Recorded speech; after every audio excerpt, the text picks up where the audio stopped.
back during the time where the Israeli military shot down, or to be fair, shot down is too strong, and I'll explain what I mean by this. Well, the Russian aircraft that was downed. Now, technically, it was downed by the Syrian military, but if you remember, it was downed by the Syrian military because the Israeli planes were essentially hiding behind the aircraft. It was using the aircraft almost as a way of evading. It would be like putting a bunch of somebody else's people, civilians, on top of your vehicle. So if your vehicle get bombed, you can point and say, "Hey, they killed all these civilians." Yeah, but you put the civilians on your place when you knew they were going to get bombed. In this particular place, the Israeli aircraft are invading sovereign airspace, and they're doing attacks on another sovereign nation, and are using the aircraft in that region to hide behind, to prevent their planes, or to try to prevent their planes from being shot down, which you can imagine dramatically increases the likelihood of another plane being shot down. The Russian jet, or the Russian plane, was shot down with all of those people being killed. This could have provoked an international incident in and of itself. What Vladimir Putin eventually did was send S-300 missiles to Syria. Now, the S-300 missiles was a dramatic upgrade from the missile defense systems that they were using there, the thought being that if Israel crosses into that territory, they could have a much higher chance of being shot down. This was the thought behind putting the S-300s, but there's more to it than just the missile system. This is what the S-300 essentially is. It's just the missile defense system. It's integrated, however, so it's like all of them are in communication with each other, increasing the likelihood that it can shoot down the target.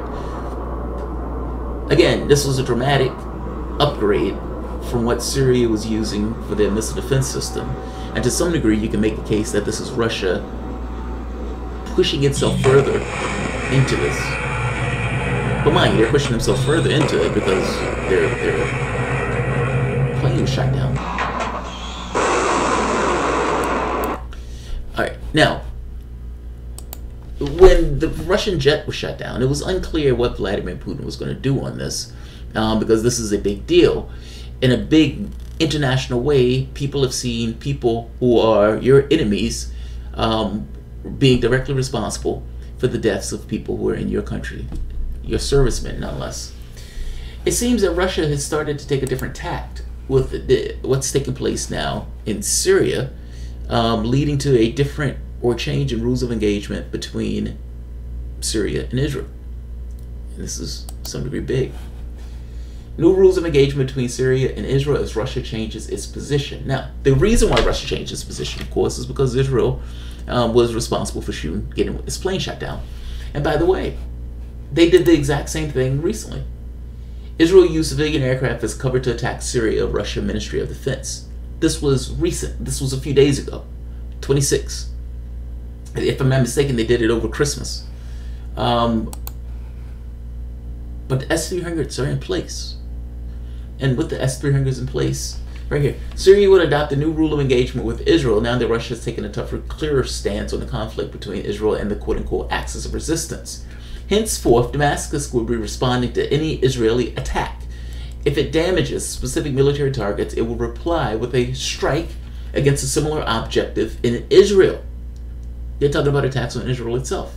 Decision makers in Damascus said Syria would not hesitate to hit an Israeli airport if Damascus airport is targeted and hit by Israel. This will be with the consent of the Russian military based in Levant. Up to this point, Syria has been taking multiple hits by Israel and has not responded to those multiple hits.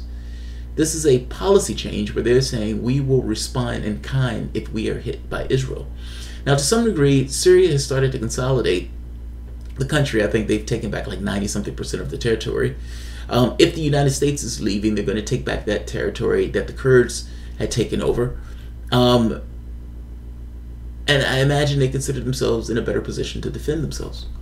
The Syrian political decision is based on a clear position taken by Russia in Syria following the downing of its aircraft on September 18th this year. In 2015, when the Russian military landed in Syria, it informed the parties concerned Syria, Iran, and Israel that it had no intention to interfere with the conflict between them and Hezbollah, and it would not stand in the way of Tel Aviv planes bombing Hezbollah military convoys on their way to Lebanon or Iranian military warehouses not located in the war in Syria. Essentially, look, this is between you two. We're not going to get involved in this process. However, you're not going to kill Russians. You can imagine that's a big clause. Okay, right here, that part is known. Russia has now taken a clear position and has no intention of extending its embrace or pardon to Israel. Russia felt that its generosity by closing its eyes to Israelis' activities in Syria was neither recognized nor sufficiently appreciated by Tel Aviv. According to these sources, Russia has informed Israel that there are Russians. Oh, that's the other part. Again, turn a blind eye, not if you're killing Russians, however. According to these sources, Russia has informed Israel that there are Russian officers present at every Syrian or Iranian military base, and that any strike against Syria or Iranian objectives would hit Russian forces as well. Putin would not allow his soldiers and officers to be struck down by Israelis directly or indirect bombing. Moreover, Russia has given Syria the green light, said the source, to strike Israel at any time if and when Tel Aviv planes launch raids against Syrian military targets or long-range missiles without flying over Syria, for fear of the S-300s to avoid seeing its jets shot down over Syria or Lebanon. The source confirmed that Syria, contrary to what Israel claims, now has the most accurate missiles that can hit any target in Israel. Okay. That's to some degree political posturing. The new Syrian rule of engagement, according to the source, is now as follows. An airport will be hit if Israel hits an airport, and any attack on barracks or command and control center will result in an attack on a similar target in Israel. It appears that the decision has been taken at the highest levels, and clear bank of objectives has now been set in place. If this is true, this is somewhat big news. I mean, you're talking about if Israel attacks Syria, Syria will respond in kind. This is not one of those things where Syria is just taking the hits. And Russia has given the green light, not to mention given new weapon systems in order to prevent the attacks on Syria. Stay tuned.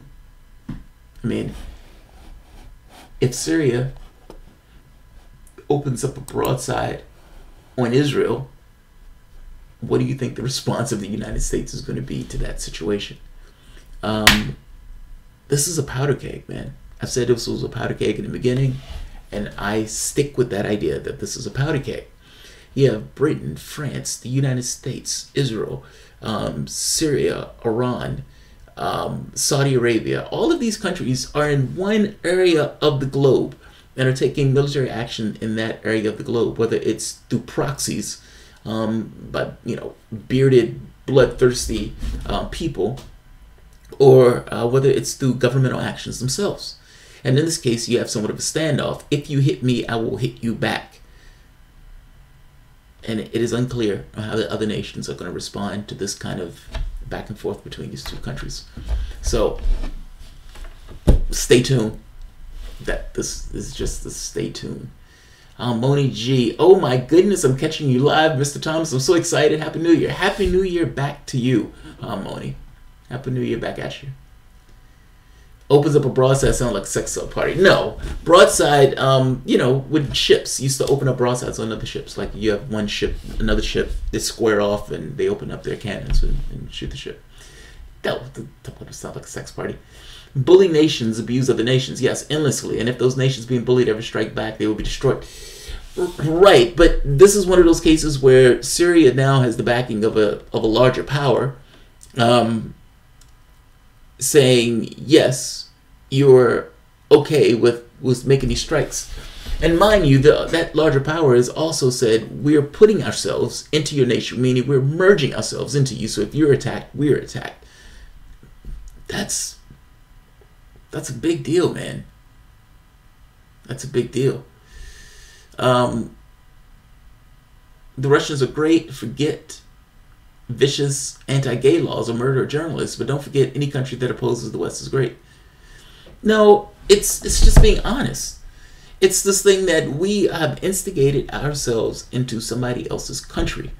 And ultimately, if Syria and Israel get into a match and fighting one another, what is the West going to do in that situation? There's nothing to do with one side being great or not. It has everything to do with cause and effect, action, consequence. I have no idea what you are talking about. Happy New Year. Love your prank or your mom. Oh yeah, she was surprised. She was shocked. She was shocked. How amazing it would be if the retaliation strikes at the border wall. That's funny, actually. I gotta be honest. This is problematic. So I don't have any inclination that a country should sit by and allow itself to be attacked. Part of protecting yourself is being able to respond to the fact that you are being attacked. So fair enough. I don't necessarily I don't begrudge any country for responding in kind. In the same way, I don't begrudge Palestinians for pushing back for the fact that they're being military occupied. I don't begrudge Syria for attacking back after they're being attacked. This is somewhat of an action and consequence. Those soldiers who are fighting in the Syrian military are just like the soldiers fighting in any of the other countries. They believe that they're doing the best thing for their particular country. So, person sitting on the moon looking at events. But from a cause-effect standpoint, if this gets into a larger conflict between Syria and Israel, I don't believe that the Western countries are going to stand on the sideline and not do anything about it.